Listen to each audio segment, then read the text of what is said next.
Assalamualaikum warahmatullahi wabarakatuh.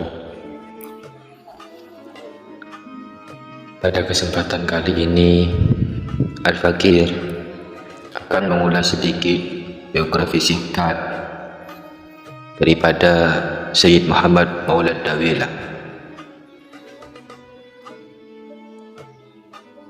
Beliau adalah Sayyid Muhammad Maulad Dawilah bin Imam Ali bin Alwi Al-Buyur bin Al-Faqih Al-Muqaddam Muhammad bin Ali bin Muhammad Sahib Mirbad bin Ali Khalid Qasam bin Alwi bin Muhammad bin Alwi bin Ubaidillah bin Al-Imam Al-Muhajir Ahmad bin Isa, dan terus bersambung nasabnya sampai Rasulullah SAW.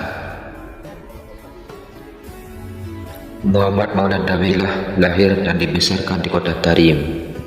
Sejak kecil, ia telah ditinggal mati sang ayahnya, sehingga ia diasuh dan dibesarkan oleh sang paman, yakni Sayyid Abdullah. Selama dalam asuhan sang paman itulah ia benar-benar mendapatkan pendidikan dan asuhan yang terbaik. Maka wajarlah bila dalam usia remaja ia telah mempunyai ilmu yang tinggi, manis budi pekerti dan ketakwaan yang tinggi. Sebagaimana para ulama dan aulia dari Hadramut, ia juga suka berkelana ke berbagai negeri untuk beribadah dan menimba ilmu. Sewaktu menunaikan ibadah haji dan umroh, ia menyempatkan diri untuk mukim di Madinah sembari belajar agama, khususnya bidang fikih.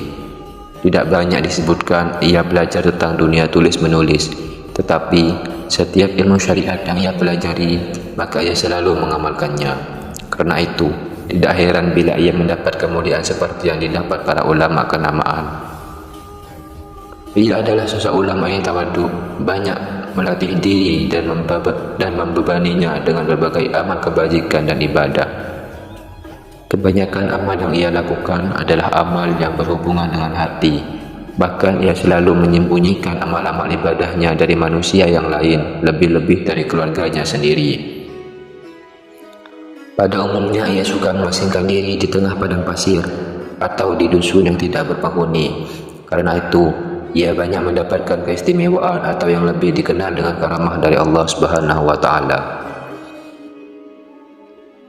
Di antara karamah yang ia miliki, yakni ia dapat menuturkan berbagai masalah dalam hukum-hukum syariat dan hakikat sampai kepada akar-akarnya yang paling bawah. Al-Kisah, ketika salah seorang putranya bertanya tentang kebolehan yang ia katakan, maka ia berkata, "Kami tidak menuturkan suatu masalah kecuali kami telah melampaui batas-batas alam dunia dan akhirat. Pada mulanya kami lampaui batas-batas alam dunia dan akhirat, kemudian alam akhirat sampai wujud keduanya terasa tidak ada di hati kami selain hanya wujud Allah. Maka disitulah timbul rasa rindu." Selanjutnya ia menuturkan bait-bait puisi. "Ketika kami tiba di majlis untuk bersenang-senang, maka terpancarlah cahaya bagi kami dari alam gaib." Sampai di akhir bait puisinya, selanjutnya ia memilih sebuah tempat terpencil di dekat pekuburan Nabi Hud alaihissalam. Nama tempat itu adalah Yabaha. Ia memilih tempat tersebut karena ada sebuah telaga air, kemudian membangun tempat tinggal di sekitar tempat itu. Langkah ini diikuti oleh pengikut-pengikutnya, sehingga tempat yang sebelumnya dikenal dengan tempat terpencil lambat laun kemudian berkembang menjadi ramai. Pemukiman kecil yang semula hanya terdiri dari beberapa keluarga kecil saja, makin lama berkembang menjadi sebuah desa yang maju. Tempat itu dinamakan Yabahar Dawilah. Sayyid Muhammad Maulad Dawilah ini ada kalanya melakukan hal-hal yang aneh. Sesekali ia mengenakan pakaian-pakaian yang mewah seperti pakaian-pakaian yang dipakai kaum penguasa.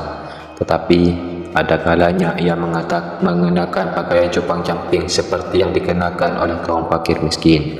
Ada kalanya ia berusaha mendekatkan diri dengan kaum penguasa, tetapi ada kalanya ia menjauh dari penguasa dan mendekati orang-orang lemah yang tidak mampu. Ada kalanya ia membebani hidupnya dengan berbagai amal kebajikan dan ibadah, di antaranya ia bangun malam dan puasa. Dikisahkan ia melakukan sholat subuh dengan wudhu untuk isya. Kebiasaan ini berjalan selama 20 tahun. Ia juga membiasakan berpuasa 40 hari berturut-turut di musim panas. Karena besarnya peningkatan ibadah-ibadahnya, maka ia mendapatkan berbagai macam karomah dan keistimewaan yang luar biasa dari Allah Subhanahu wa taala. Disebutkan suatu saat ketika ia hendak tampil menjadi imam sholat di Masjid Alawi, sebagian orang mencegahnya dan salah seorang dari mereka berkata dengan ketus, "Engkau seorang Arab Rusun, engkau tidak pantas menjadi imam." Setelah selesai mengimami sholat, maka beliau dengan sangat tenang dan santun kemudian menerangkan sebuah surat di Al-Quran dengan keterangan yang mempesonakan para pendengarnya. Cara penyampaian yang penuh kelembutan dan penerangan yang gamblang membuat mereka sadar bahwa ia adalah sosok seorang ulama yang berilmu. Beberapa hari menjelang kematiannya, ia pernah mengucapkan bait-bait puisi tanda kecintaan pada baginda Rasulullah SAW.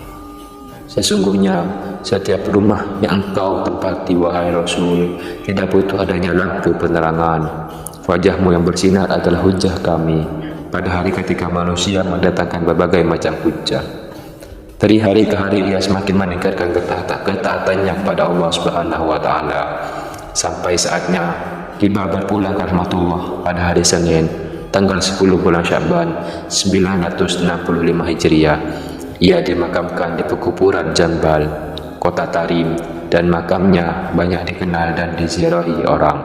Ia meninggalkan 4 orang putra, yakni Abdullah, Ali, Alwi, dan Abdurrahman As-Segaf. Lihatlah kisah dari biografi singkat daripada Al-Imam Muhammad Maulad Dawelah. Beliau sangat menyembunyikan kebajikan-kebajikan yang ia lakukan selama hidupnya.